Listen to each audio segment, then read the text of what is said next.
मुलांसाठी एक आनंदाची बातमी. आता शालिनी हुबलीकरने सुरू केलं आहे खास मराठी माध्यमातील मुलांसाठी नागरत्ना चॅनल. तर प्लीज सबस्क्राईब करा नागरत्ना, फक्त मराठी माध्यमातील मुलांसाठी. आणि जास्तीत जास्त फॉरवर्ड करा. त्याच्यामध्ये मी टाकलेले जे आहेत धडे, प्रश्नांची उत्तरे, निबंध लेखन वगैरे बघा आणि जास्तीत जास्त फॉरवर्ड करा. जी मुलं घरी बसून अभ्यास करत आहेत त्यांना सुद्धा या संधीचा चांगला फायदा होऊ द्या. ठीक आहे, चला तर मग भेटूया आपण मराठी विषयांसाठी नागरत्ना चॅनलमध्ये. तोपर्यंत बाय बाय. हेलो, मैं हूँ शालिनी हुबलीकर और मेरे चैनल में आप सबका बहुत बहुत स्वागत है।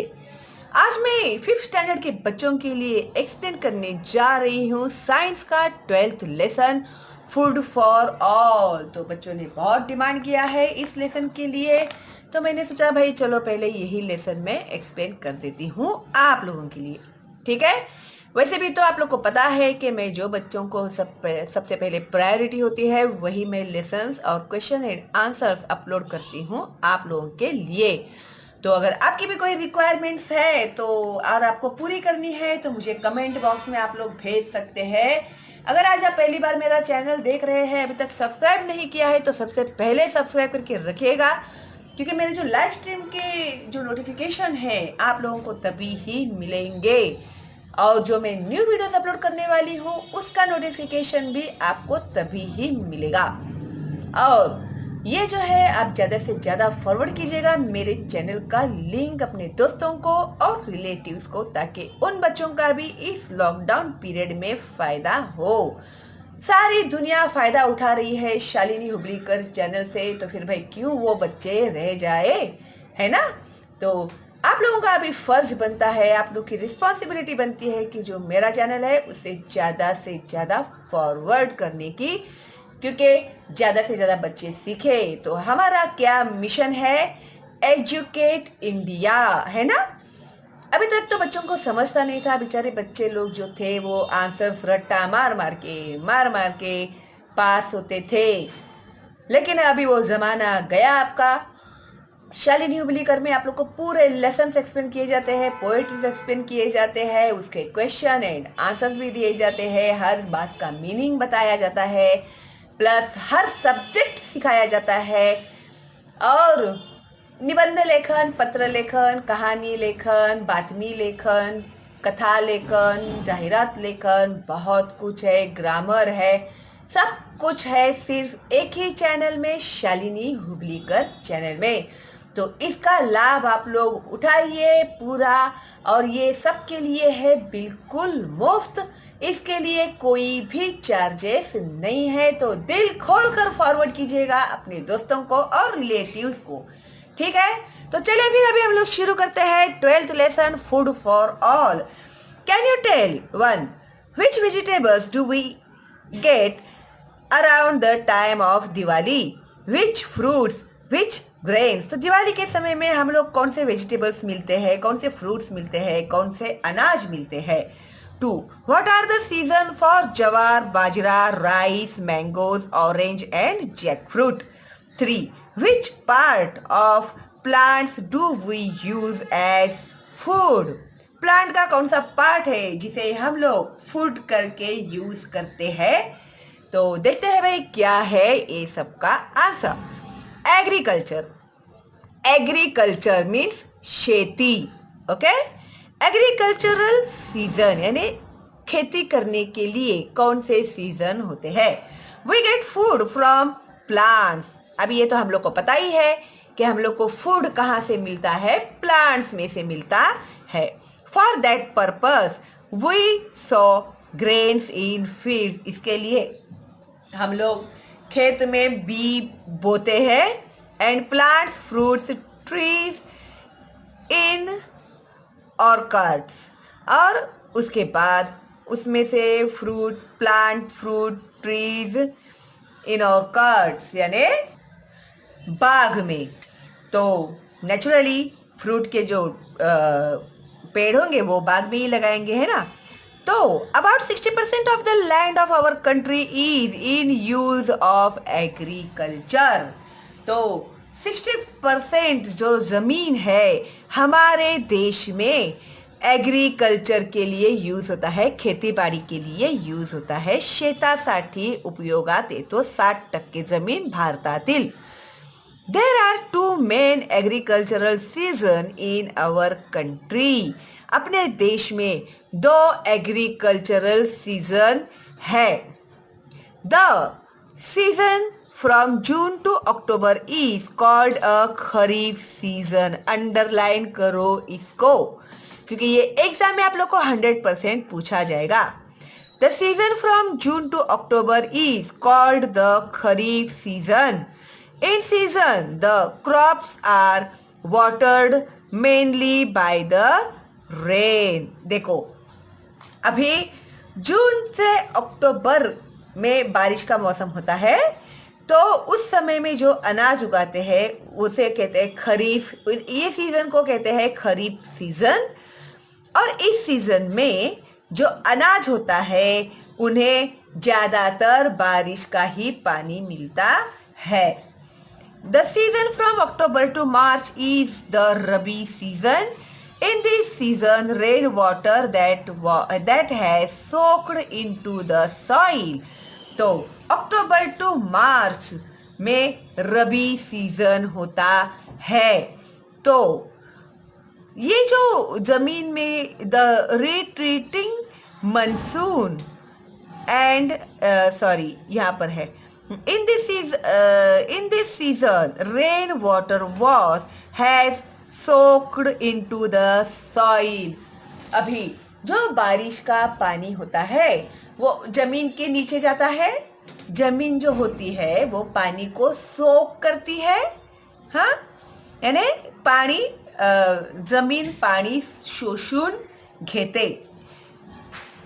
The retreating monsoons and dew are the sources of water for the crops.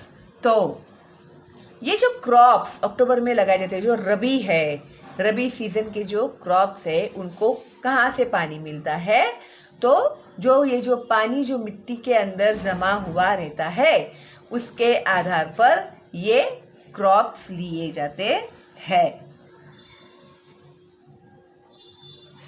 In addition, some crops are grown from March to June. और कुछ अनाज जो है खेत में मार्च टू जून उगाए जाते हैं. These are called summer crops. तो इसे कहते हैं समर क्रॉप्स. समर यानी गर्मी का महीना. ठीक है. तो इस तरह से ये भी तीनों भी जो सीजन है और उस सीजन में आने वाली जो क्रॉप्स है बहुत ही इम्पोर्टेंट है. एक बात याद रखना आप लोग, रबी और खरीफ में आप लोग हमेशा गड़बड़ कर देते हैं. तो एक बार फिर से मैं आप लोगों को बताती हूँ कि जून से लेके अक्टूबर तक जो सीजन होता है उसे खरीफ कहते हैं. फिर अक्टूबर टू मार्च जो सीजन होता है उसे रबी कहते हैं. पूरा अंडरलाइन करना इसको. ठीक है. तो खरीफ सीजन में जो क्रॉप उगाते हैं उसको डायरेक्ट बारिश का पानी मिलता है.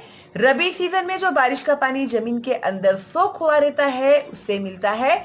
और जो बाकी का जो क्रॉप रहता है वो समर सीजन में वो लोग उगाते हैं, उसे कहते हैं समर क्रॉप्स. ठीक है. और ये 101% एग्जाम में आएगा माने आएगा. तो बराबर से समझ के रखना इसको. Okay, good. उसके बाद है can you tell which is the season for growing rice. तो कौन से सीजन में भाई चावल राइस उगाए जाते हैं? Agricultural work. अभी खेती का काम क्या होता है? Every farmer wishes to get a good harvest. Natural है ना. हर किसान को ऐसा लगता है कि उसके खेत में अच्छा अनाज आए.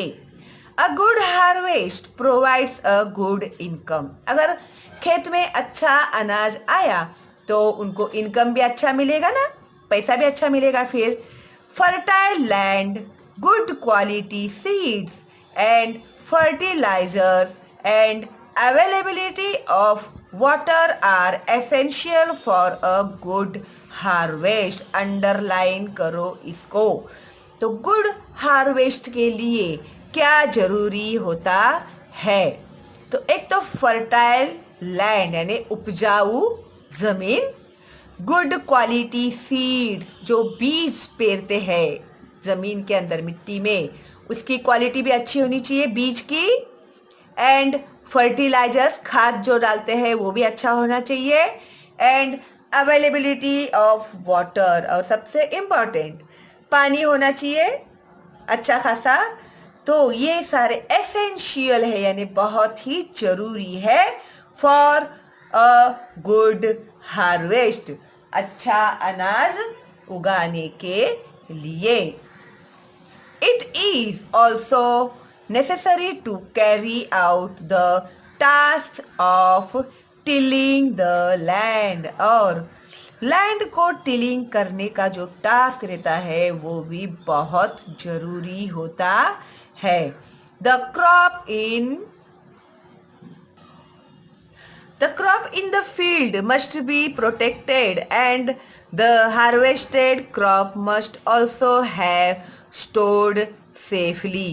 अभी सब हम लोगों ने प्रिकॉशन ले लिया और अनाज भी अच्छे से आ गया, लेकिन अभी खाली अनाज अच्छा आ गया तो हो गया क्या अपना काम?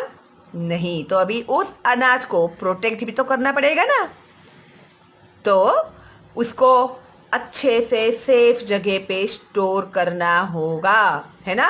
तो जहाँ पर उसको कीड़े नहीं लगे, उसको पानी नहीं लगे, वो सड़ न जाए, गल न जाए, इसके लिए वो अनाज को सेफली स्टोर करना भी जरूरी होता है। All of these processes are important, और ये सारे प्रोसेस है बहुत ही इम्पॉर्टेंट है। The population of our country is increasing. अभी पॉपुलेशन यानी लोक संख्या, हमारे देश की जो लोक संख्या है वो बढ़ती जा रही है। इंक्रीजिंग यानी बढ़ते जाना। And still the needs of all the people are being met. तो इस तरह से जितने लोग बढ़ेंगे उतनी उनकी जरूरतें भी बढ़ेगी, है ना। तो हर चीज को बढ़ाना पड़ेगा, खाना बढ़ाना पड़ेगा, कपड़ा बढ़ाना पड़ेगा, सब बढ़ाना पड़ेगा ताकि लोगों को मिले ना। तो इसके लिए ठीक है, this has been possible because of modern improved methods of agriculture. अभी जैसे जैसे पॉपुलेशन इंक्रीज होते जा रहा है, लोगों का खाना भी बढ़ते जा रहा है, तो इतने लोगों में अनाज पूरा पड़े वो कैसे पॉसिबल हुआ? ये जो improved methods of agriculture, modern improved methods of agriculture की वजह से वो पॉसिबल हुआ। अंडरलाइन करना इसको, ठीक है। अभी देखते हैं हम लोग ट्रेडिशनल एग्रीकल्चर यानी पारंपरिक agriculture. In the traditional method of agriculture, ploughing, tilling etcetera were done with the help of oxen. तो पहले वो नांगरनी, फोड़नी, वो जो भी वो करते थे उसके लिए ऑक्सन का यूज करते थे। पहले के जमाने में बैल लगते थे उन लोगों को, ठीक है। अ मॉट यानी a huge leather bag driven with the help of oxen was use to draw water from the well. तो ये देखो इसे मोट कहते हैं। मोट में से जो पानी रहता है वो बैल पीछे आती है तो उसमें पानी भरता है, बैल आगे आती है तो वो खेत में पानी जाता है, ऐसा, ठीक है। तो उसे कहते हैं मोट। A huge leather bag driven with the help of oxen was used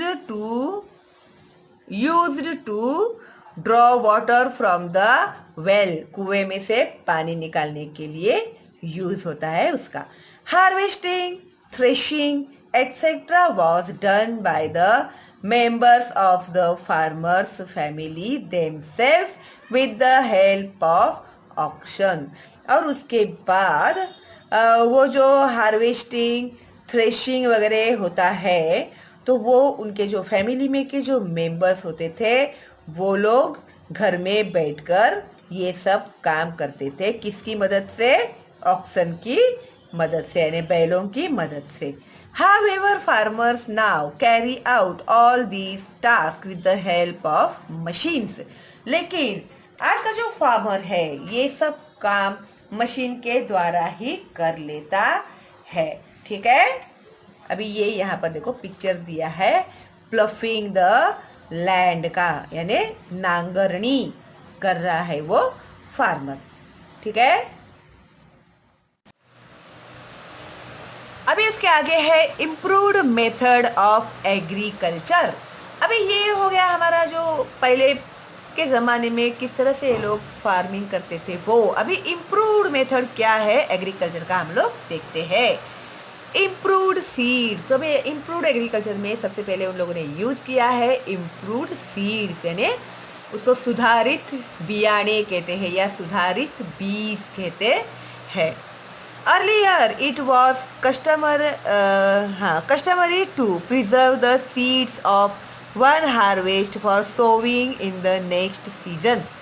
पहले के ज़माने में क्या था, जब खेत में अनाज आता था तो उसके जो बीज होते थे ना वो अगले साल खेती करने के लिए उन लोगों को संभाल कर रखने पड़ते थे। Those seeds did not have a high yield, लेकिन वो जो सीड्स होते थे वो अच्छे उपजाऊ नहीं होते थे, उससे अनाज अच्छा नहीं आता था। Nowadays improved seeds are developed through research। आजकल के ज़माने में इम्प्रूव्ड सीड्स यूज़ करते हैं, यानी सुधारित बियाणे यूज़ करते हैं। तो ये जो बीज है उसको रिसर्च करके बनाए गए हैं। They are available in the market for every crop. और ये जो बीज है ना, ये जो सीड्स है वो मार्केट में भी इजीली अवेलेबल होते हैं हर क्रॉप के लिए।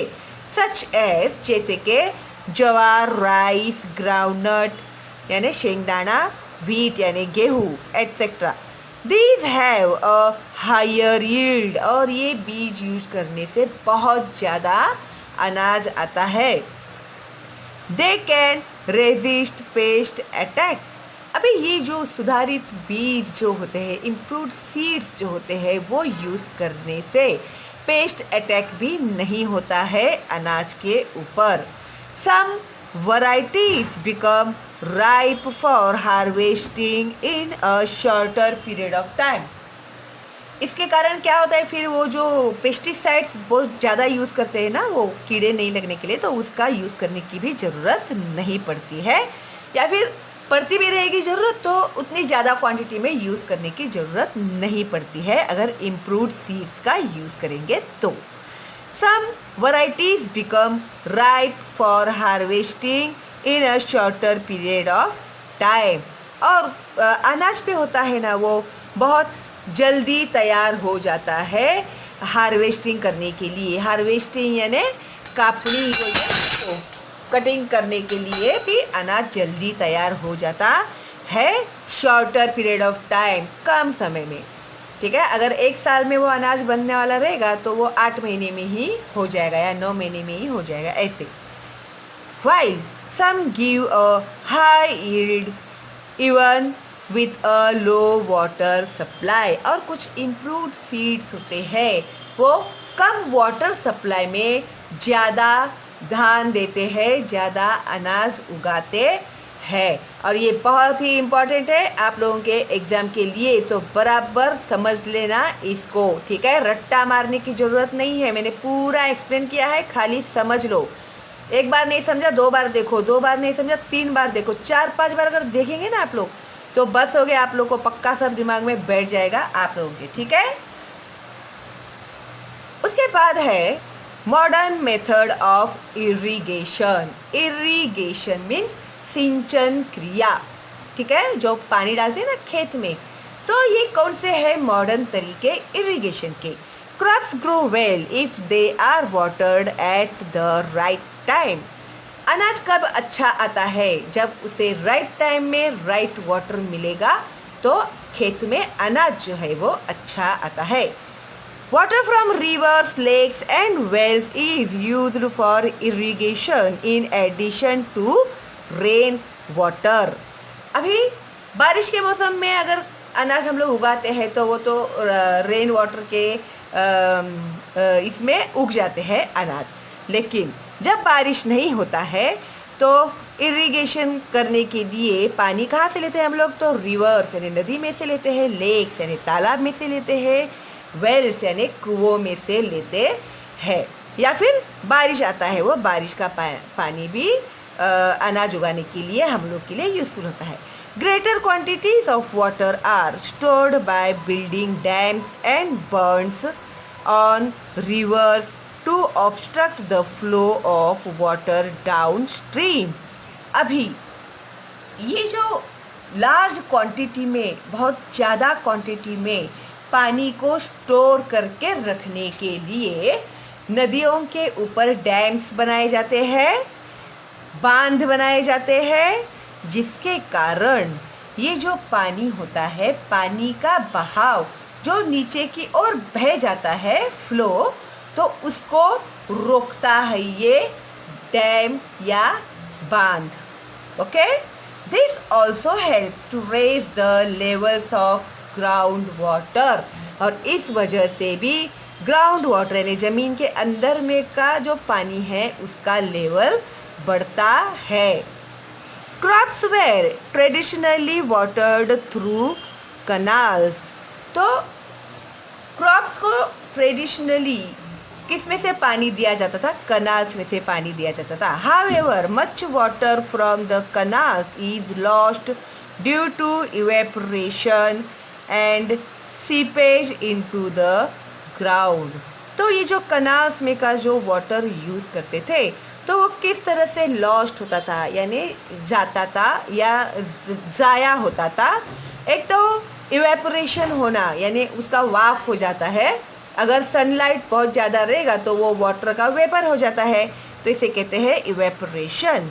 And seepage into the ground, और या फिर वो ज़मीन के अंदर पूरा वो पानी जो है वो चला जाता है। मीन्स जमीन पाणी जे असतं ते जमिनीमध्ये शोषलं जातं। Now certain improved methods of irrigation are used which provide enough water to the plants. अभी कुछ मॉडर्न तरीका यूज़ किया जा रहा है वाटर इरिगेशन के लिए, जिससे जो अनाज है या फिर पेड़ है उन लोगों को इनफ वाटर यानी उनको जितना ज़रूरत है उतना वाटर मिलना चाहिए। At the same time help to save a lot of water. एक तो उनको पानी मिलना चाहिए और या फिर जितना प्लांट को ज़रूरत है उतना ही पानी उसे हम लोग दे सकते हैं, जिससे हम लोगों का जो पानी है वो सेव होता है। ठीक है, तो उसके लिए पहला यहाँ पर दिया हुआ है drip irrigation and sprinkle irrigation are two of these modern methods. तो कौन से है ये टू मॉडर्न मेथड्स? तो अंडरलाइन करो इसे, drip irrigation and sprinkle irrigation. 101% exam में पूछा जाने वाला सवाल। ठीक है, तो drip irrigation and sprinkle irrigation. तो यहाँ पर हम लोग उन लोगों ने डायग्राम दिया हुआ है ड्रिप इरिगेशन का। तो क्या है ये ड्रिप इरिगेशन, हम लोग देखते हैं। ये ड्रिप इरिगेशन है और ये जो यहाँ पर दिखाया है ये है, देखो ये कारंजी उड़ रही है ना, ये है sprinkle irrigation. The drip irrigation method makes use of pipes with holes. तो इसमें इस तरह के जो पाइप्स होते हैं, इस पाइप के अंदर होल्स होते हैं। ठीक है, this ensures that the required amount of water drips only near the plants. तो अभी ये पाइप है समझो, ठीक है, और यहाँ पर ये होल है, ठीक है, और ये इधर प्लांट है, इधर रखते हैं प्लांट, ठीक है, इधर ये प्लांट है, इधर होल है, और मैंने इस पाइप में से जब मैंने पानी छोड़ा तो ये होल में से वो जो पानी है वो प्लांट को मिल जाएगा, यहाँ पे जमीन के अंदर जाएगा, उसकी रूट को मिलेगा, वो ड्रिप इरिगेशन यानी ड्रॉप ड्रॉप से पानी देना पेड़ों को, ठीक है। तो पूरा पानी फैलाने की जगह पे हम लोग डायरेक्ट क्या करते हैं, ड्रिप इरिगेशन में रूट में ही डायरेक्ट पानी छोड़ते हैं, ठीक है। समझा आप लोग को? इसमें पाइप है ये समझो, इसमें होल है, इसे समझो, जैसे बांसुरी में होल होता है ना वैसे। तो thus full use is made of available water। तो इस वजह से क्या होता है, पानी जितना जरूरत है प्लांट को उतना ही मिलता है, इससे पानी भी उसका जो है वो पूरा यूज होता है। अभी sprinkle irrigation makes use of sprinklers of different sizes that spray water directly on plants. तो इसमें क्या होता है, ये स्प्रिंकलर होता है जो डायरेक्टली सब जगह पे प्लांट को पानी देता है, ठीक है। Find out names of 2 varieties of improved seeds of jawar who helped the farmer to drive the moth to how is groundwater lifted these days। तो आजकल के ज़माने में ग्राउंड वाटर किस तरह से निकालते हैं। अभी हम लोग देखते हैं फर्टिलाइजर्स। फर्टिलाइजर्स यानी खाद, खाद, खत। If the same crops are grown repeatedly in a field, the fertility of the soil decreases। अगर एक ही टाइप का अनाज आप लोगों ने रिपीटेडली उगाया खेत में, तो उस खेत का जो फर्टिलिटी होता है यानी उपजाऊपणा होता है, अनाज उगवण्याची क्षमता जी असते ती मातीतील क्षमता कमी होत जाते, मिट्टी में की जो कैपेसिटी है वो कम होते जाते, डिक्रीज होना यानी कम होना। Then we have to add fertilisers to the soil to restore its productivity. इसलिए उसकी प्रोडक्टिविटी बढ़ाने के लिए मिट्टी में हम लोगों को फर्टिलाइजर्स डालना पड़ता है। Fertilisers provide the required nutritive substances to the crop. तो फर्टिलाइजर्स क्या करते हैं, क्रॉप्स को जरूरत है वो न्यूट्रिटिव सब्सटेंसेस जो होते हैं उन्हें प्रोवाइड करते हैं। There are 2 kinds of fertilisers, natural and chemical. अभी फर्टिलाइजर्स में भी 2 टाइप्स के फर्टिलाइजर्स है, एक है नेचुरल, एक है केमिकल। अंडरलाइन करो इसको। तुम लोगों को मैंने पहले ही बोला है, जब आप लोग मेरा चैनल देखने को बैठोगे तो हाथ में पेंसिल लेकर ही बैठना होता है और नोटबुक भी लेके बैठना होता है, और कुछ आपको पॉइंट अगर लिखना है तो फटाक से आप लोग लिख सकते हैं, ठीक है। Natural fertilisers are called manures, very important. Fill in the blanks में भी आएगा या फिर आंसर इन 1 सेंटेंस में भी आएगा। तो नेचुरल फर्टिलाइजर्स को क्या बोलते हैं, मैन्योर्स कहते हैं। They are obtained from material available in nature like green waste and animal dung. अभी ये जो मैन्योर होता है उसके लिए जो हम लोगों को कुदरत में से नेचुरल मटेरियल्स अवेलेबल है उसका ही हम लोग खाद बनाते हैं। जैसे कि ग्रीन वेस्ट, ग्रीन वेस्ट यानी क्या, पेड़ों के झड़े हुए पत्ते, फूल भी वो, and materials available in nature like green waste and animal dung, यानी जो एनिमल लोगों का जो संडास वगैरह होता है वो, यानी गाय है, बैल है, तो उन लोगों का भी यूज़ करके खाद बनाया जाता है। तो ये कौन सा हो गया, नेचुरल, ओके। अभी केमिकल और artificial fertilisers are mixture of different chemical substances in specific proportions. अभी ये जो केमिकल और आर्टिफिशियल फर्टिलाइजर्स जो होते हैं वो किसके मिक्सचर होते हैं? केमिकल सब्सटेंसेस यानी रासायनिक घटक के मिक्सचर होते हैं इन स्पेसिफिक प्रोपोर्शन, एक ठराविक प्रमाण में ही, पर्टिकुलर प्रोपोर्शन में ही उसे लिया जाता है, यूजफुल फॉर एग्रीकल्चर, और तो वो एग्रीकल्चर के लिए यूजफुल होता है। In traditional agriculture organic manure such as compost were used. तो ट्रेडिशनल एग्रीकल्चर में क्या यूज करते थे? तो कंपोस्ट खत यूज करते थे। ठीक है। Chemical fertilisers came to be used for quicker growth and higher yield. तो उससे अनाज का जो ग्रोथ होता है वो क्विक भी होता है और अनाज हायर यील्ड भी होता है, बहुत ज़्यादा उगता है, जल्दी उगता है और ज़्यादा उगता है। However, the harmful effects of the use of these fertilizers soon became clear. The overuse of chemical fertilizers leads to accumulation of excessive chemicals in the soil. अभी ये तो ठीक है, लेकिन उसके कुछ बैड इफेक्ट्स भी है जो बाद में हम लोगों को पता चले कि over use of chemical fertilisers के कारण क्या हो रहा है?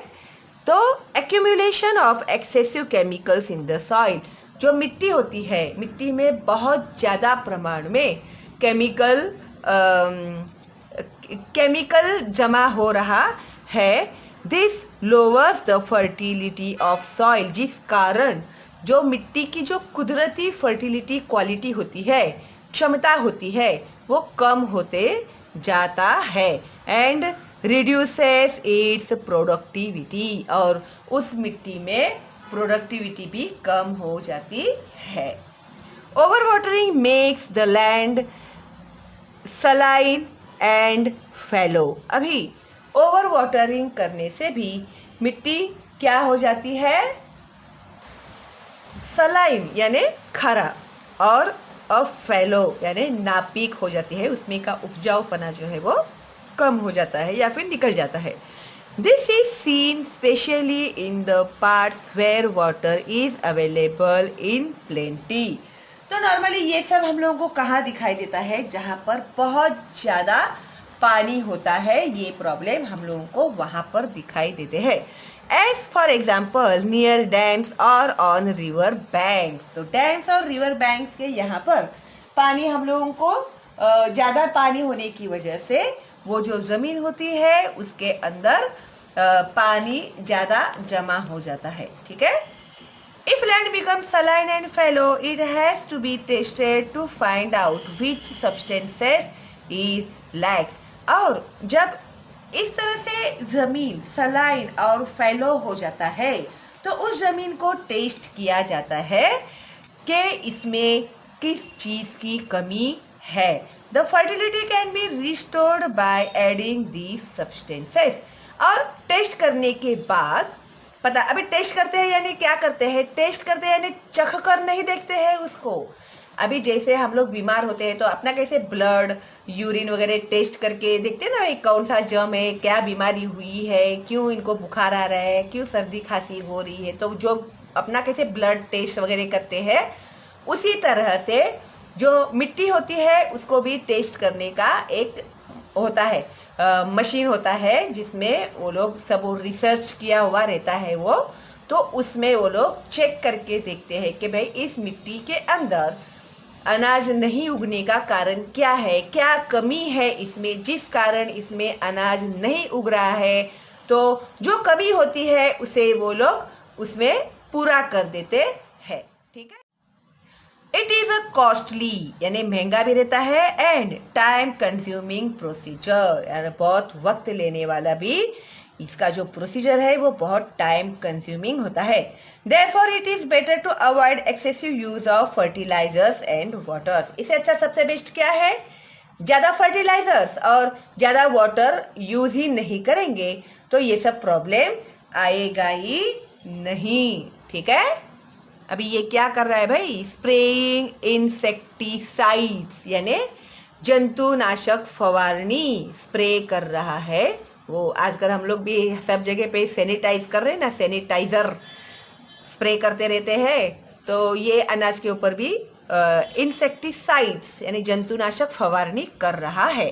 Protection of crop. अब ये जो प्रोटेक्शन ऑफ क्रॉप्स है ये मैं आप लोगों को सिखाऊंगी पार्ट 2 में, वरना जो लेसन है वो बहुत बड़ा हो जाएगा। ठीक है, इसके लिए हम लोग जल्दी ही मिलेंगे। पार्ट 2 में आगे का लेसन कंप्लीट करेंगे और पार्ट 3 में मैं आप लोगों को क्वेश्चन एंड आंसर्स दूंगी।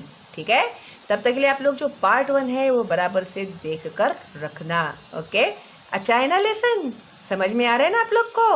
ओके, तो फिर फटाफट फॉरवर्ड करो मेरे चैनल का लिंक अपने दोस्तों को और रिलेटिव्स को। और लाइक किया कि नहीं अभी तक आप लोगों ने? नहीं किया है तो अभी करो। सब्सक्राइब भी नहीं किया है तो अभी करो सब्सक्रिप्शन, और बेल का आइकन टैप करो जो है बिल्कुल मुफ्त। अभी जो शालिनी हुबलीकर चैनल है वो सिर्फ भारत में ही नहीं तो सारी दुनिया में पॉपुलर होते जा रहा है। मुझे लोगों के मैसेज आते रहते हैं, तो थैंक यू वेरी मच जो आप लोग मुझे प्यार दे रहे हैं, मेरे चैनल को इतना प्यार दे रहे हैं और मुझे अप्रिशिएट कर रहे हैं। और मुझे भी बहुत खुशी हो रही है कि मैं आप लोगों के लिए जो मेहनत कर रही हूँ वो मेरी मेहनत सफल हो रही है और हर बच्चा जो है मेरे चैनल का वो सही मायने में सीख रहा है। इसके लिए तो मैं गारंटी देती हूँ आप लोगों को 100% अच्छे रिजल्ट आने की, है ना? तो फिर चलो फिर जल्दी ही मिलते हैं हम लोग पार्ट 2 में। तब तक के लिए पार्ट 1 आप लोग बराबर से देख कर रखिएगा और लाइक कीजिए आप लोग, नहीं तो मैं क्वेश्चन एंड आंसर्स नहीं अपलोड करूंगी, आप लोग के लिए देख लेना फिर। ओके, चलो फिर bye bye, stay home stay safe.